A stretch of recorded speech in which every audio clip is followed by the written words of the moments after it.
নমস্কার বন্ধুরা, কেমন আছো সবাই? আজকে আমি তোমাদের সামনে একটা মাছের রেসিপি নিয়ে এসেছি। খুব অল্প মাছ লাগবে, রুই বা কাতলা যে কোনো মাছ।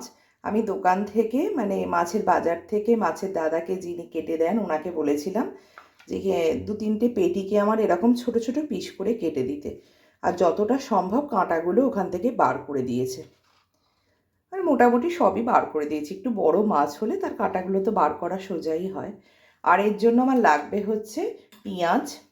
একটু দুটো পেঁয়াজকে আমি একটু সরু সরু করে কেটে নিয়েছি। দেখো এইভাবে আমি সরু সরু করে কেটে নিয়েছি। আর একটু রসুনটা একটু বেশিই লাগবে, সেটাকেও আমি ছোটো ছোটো করে কেটে নিয়েছি। এখানে টমেটো একটা, সেটাকেও সরু সরু করে কেটে নিয়েছি। আর ফোড়নের জন্য আমার লাগছে কালো জিরে, শুকনো লঙ্কা আর দুটো কাঁচা লঙ্কা। এবার আমি কি করব, গ্যাস জ্বালিয়ে কড়াটা বসিয়ে তার মধ্যে সর্ষের তেল দেব। কড়াইটা গরম হয়ে গেছে, এর মধ্যে আমি কালো জিরেটা আর শুকনো লঙ্কাটা ফোড়ন হিসেবে দিয়ে দিলাম। এবার এর মধ্যে দেব হচ্ছে সর্ষের তেল। তেলটা তোমাদের ইচ্ছে অনুযায়ী দিও, এটা কম তেলেও হয় বেশি তেলেও হয়, যারা যেটা পছন্দ করো সেইভাবে দিও। আমি একটা মোটামুটি দিলাম। এবার এটা গরম হয়ে গেলে এর মধ্যে আমি পেঁয়াজ রসুনটাকে দিয়ে দেব। পেঁয়াজ রসুনটা ভেজে নেব।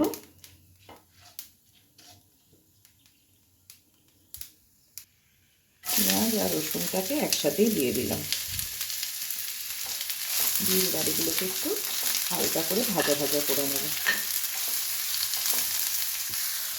মাছটার মধ্যে যেহেতু নুন আর হলুদ মেশানো আছে, তাই শুধু এই পেঁয়াজ টমেটো আর রসুনটার জন্য যতটুকু নুন লাগবে ততটুকুই আমি দেব। অল্পই লাগবে, একটু নুন আর একটু হলুদ আমি দিয়ে দেব। অল্প করে একটু হলুদ আর একটু নুন দিয়ে দিলাম।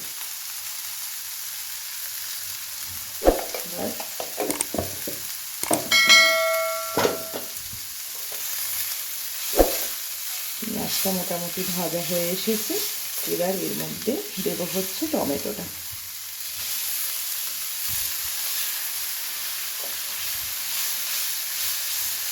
টমেটোটা ভাজা মোটামুটি যখন একটু হয়ে যাবে, তারপর এর মধ্যে আমি মাছের পিসগুলো দিয়ে দেবো। মাছটাও দিয়ে দিলাম। দিয়ে এটাকে কন্টিনিউ নাড়াচাড়া করবো।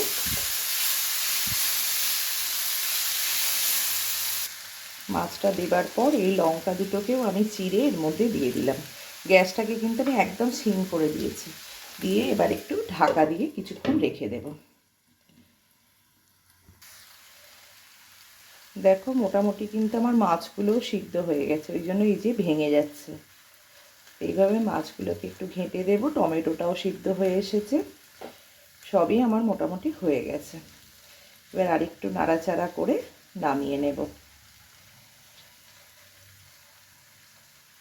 তোমাদের কেমন লাগলো রেসিপিটা আমাকে কিন্তু প্লিজ কমেন্ট করে জানিও। তোমরা বানিয়ে খেও, খুব ভালো লাগবে কিন্তু রেসিপিটা। সবাই ভালো থেকো, সুস্থ থেকো।